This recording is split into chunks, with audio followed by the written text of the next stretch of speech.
Ito mga kapatid, hindi raw target nila Tambi, si Sarah. Tinupad lang daw nila yung kanilang tungkulin kanino tungkulin?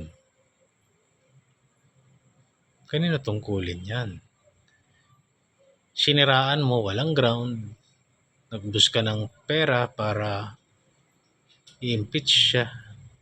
Para may pang kakasabi lang ni Toby Chanko, nakaalyado nyo, na dati pang sinabi ni Pulong, na in-expose ni Mayor Magalong.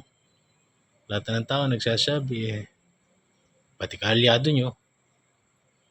Tapos hindi nyo target si VP Sara. Kasi ang pagkakalam ko hindi naman mandato ng mga kongresista na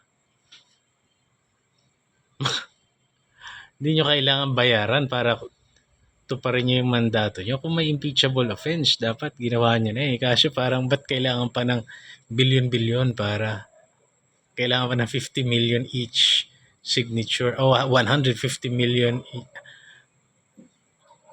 Sino kayang niloloko? Ano kayang pala? Sinong niloloko mo?